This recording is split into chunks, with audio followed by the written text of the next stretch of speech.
Masechet Yoma Daf Samer Zayin, Traité Yoma, feuille numéro 67. Nous sommes à la feuille 66, deux lignes avant la fin. Matitina Mishnah. Miekire Yerushalayim, des personnages importants de Jérusalem, Ayum Belavin, Oto, Ad Sukkah Harishona, accompagné celui qui guidait le bouc émissaire jusqu'à la première cabane. Il y avait 10 cabanes depuis Jérusalem jusqu'à la montagne avec la falaise. Tishamris, et la distance entre les deux était de 90 ris, Shivra Mertsa lechol 1000, 7 ris et demi faisant 1000. Al kol souka vesuka omrimlo haremazon veharemayim. Et à chaque cabane, on lui disait, voici à manger et voici de l'eau, au cas où il se sentirait mal. On met la vinotomi souka les souka, on accompagnait d'une souka à l'autre, puisque la distance entre chacune était de 1000, qui est la distance maximale où on peut se déplacer le Shabbat et jour de fête, sauf le dernier, de la dernière cabane, qui n'allait pas avec lui jusqu'au haut de la montagne, à l'endroit de la falaise, puisque la distance était de 2000. Et là, Romain Berachok, il se tenait au loin, Vero et Maasav, et il regardait ce que l'autre faisait. Maya Ose, qu'est-ce qu'il faisait? Cholek la chanche Zuhurit, lorsqu'il était arrivé en haut de la falaise, il coupait en deux la langue de laine écarlate qui se trouvait entre les cornes du bouc émissaire. La moitié, il l'attachait au rocher et la moitié entre ses deux cornes. Et il le poussait vers l'arrière, et il tombait en se roulant sur la pente. Et il n'arrivait pas à la mi-hauteur de la montagne qu'il était déjà coupé en morceaux.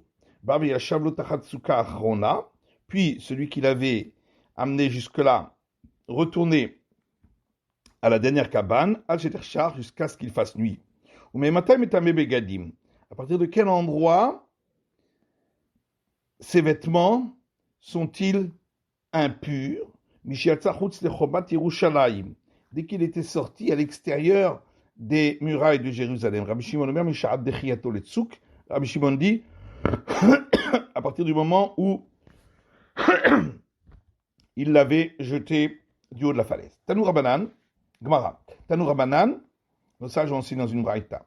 Essa Sukkot, Ushnem Asar Milin, Hayou, il y avait 10 cabanes, et la distance entre Jérusalem et l'endroit où il était jeté de la falaise, c'était 12 000. Divrei Rabbi Meir. Ça, c'est l'avis de Rabbi Meir qui correspond à l'avis de notre Mishnah. Rabbi Domer Tesha Sukkot vers Asara Milin. Rabbi a dit qu'il y avait 9 Sukkot et la distance était de 10 000. Rabbi Yossi Omer Hamesh Sukkot vers Asara Milin. Rabbi Yossi dit qu'il y avait 5 cabanes et la distance était de 10 000. Hayou Vechulan Alide Airouv.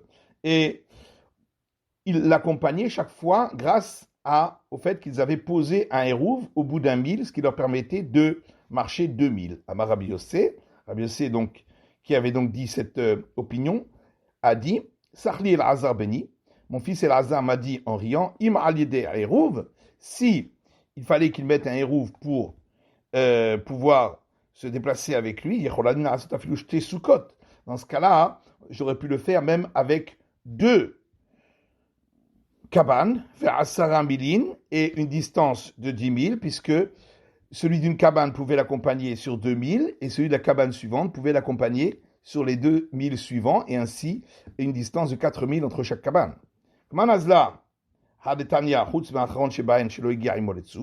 Comme qui va cette braïta qui dit, sauf le dernier qui n'allait pas avec lui jusqu'au haut de la falaise, et la Romaine Merachok, mais il se tenait au loin vers Oet Maasav et regardait ce qu'il faisait, Keman qui Rabbi Meir, comme qui va cette braïta, comme Rabbi Meir, qui dit qu'il y avait 2000 de distance entre la dernière cabane et l'endroit où on le poussait, et qu'il n'y avait pas de héros. À chaque cabane, on lui disait, voici de quoi manger, voici de l'eau. Tanam Olam lo utzach adam lekach. Une braïta qui dit, jamais personne n'a eu besoin de manger pendant le chemin. Et là, chez Nodomé, Michel Shlopat Bessalo, le Michel Nopat Bessalo. Pourquoi on lui proposait? Parce que ça ressemble pas. C'est pas pareil celui qui a du pain dans son panier et celui qui n'en a pas. Celui qui a du pain, il sait que s'il se sent mal, il pourra manger. Donc, il sent moins la faim. Maya aussi, Cholek Lachon chez Zeurit. La Mishnah dit, qu'est-ce qu'il faisait? Il coupait la langue de laine en deux. Venik Terekoule Bessela. Pourquoi il n'attachait pas toute la langue au rocher? Étant donné qu'il y avait l'obligation de lancer le bouc émissaire, d'Ilma Kadim ou Malbin, on craint que la langue de laine blanchisse dès qu'il l'attache, avant qu'il l'ait fait, ou mitva da'ate, et donc il se sentira bien, et donc il ne va pas lancer le bouc émissaire. Venik terekoule ben karnav. Et pourquoi alors il n'attachait pas toute la langue entre ses cornes? Zimni de kamish les réchés velavadate. Parce que parfois, le bouc baisserait sa tête vers son corps et il ne pourrait pas voir si la langue avait blanchi. Tanou Ramanan, nos sages ont enseigné dans une braïta. Au début, on attachait une langue de laine écarlate à la porte du hall du palais du temple à l'extérieur. Ilbin aismechim. Lorsque elle blanchissait, ils étaient joyeux. Lo hilbin. Et lorsqu'elle blanchissait pas, hayo atsevin, ils étaient tristes. Ou mitbaishin, étaient déçus. Et alors, ça fait qu'ils étaient tristes durant la fête de Kippour. Alors on a institué qu'on l'attacherait à la porte du hall du palais du temple, mais à l'intérieur. Mais continuez à regarder par l'arrière pour voir. Et lorsqu'elle blanchissait, ils étaient contents. Et lorsqu'elle n'avait pas blanchi, ils étaient tristes. Alors on a institué qu'on attacherait la moitié au rocher et la moitié entre les cornes du bouc émissaire. Amar Rav Nachum bar Papa, Mishum Rabbi Elazar. Rav Nachum, fils de papa, dit au nom de Rabbi Elazar, à Kappar. Barishona hayu koshrin leshon chez Zehurit. Au départ, on attachait une langue de laine rouge al petach ulam mibifnim, à la porte du hall à l'intérieur. Et lorsque le bouc émissaire était arrivé au désert, Hayam al-Bin, il blanchissait Viadrouche et Nasit Mitzvato, et ainsi il savait que le devoir religieux avait été accompli. Chez Nema, comme il est écrit, Imiu Hatterem Kashanim, caché les Galbidou, si vos fautes sont comme le rouge écarlate, ils blanchiront comme la neige. Loya Migar le Mahatzit Hahar, la Mishnah dit qu'il n'arrivait pas à mi-hauteur de la montagne, qu'il était déjà coupé en morceaux. Iba Yaliou, on s'est posé la question, Tanevarim, ces morceaux Ma'en Be'ana'a, est-ce qu'il en est? A-t-on le droit d'en tirer profit? Rav Shmuel, il y a une discussion là-dessus entre Rav et Shmuel. Chadama Moutarin, l'un dit c'est permis, Chadama Asurin, l'autre dit c'est interdit. Mandama Moutarin, celui qui a dit que c'est permis d'irti parce qu'il est écrit dans le verset, Bamidbar, qu'on l'envoyait dans le désert. Et donc c'est comme le désert qui est permis à tous, puisqu'il n'appartient à personne. Pareil pour ces morceaux. Mandama Asurin, celui qui dit que les morceaux étaient interdits, d'irti parce qu'il est écrit Gezera, l'envoyé dans une terre d'interdiction. Mandamar Asurin, Hamidbar Mayavidle, celui qui dit que c'est interdit, qu'est-ce qu'il fait du mot désert? Il utilise pour la braïta suivante qui dit, c'est répété 3 fois le terme désert dans le verset. Hamidbara, vers le désert. Hamidbara, une deuxième fois vers le désert. Bamidbar, dans le désert. Rabotnov et Givron, Shiloh, Bet Olamim. Pour inclure, on faisait la même chose lorsque le tabernacle était à Nov et Givron, et lorsque ça se trouvait à Shiloh, et lorsque on était au temple. Veidar et l'autre, Aïxera Mayavidbe, que fait-il du terme Xera?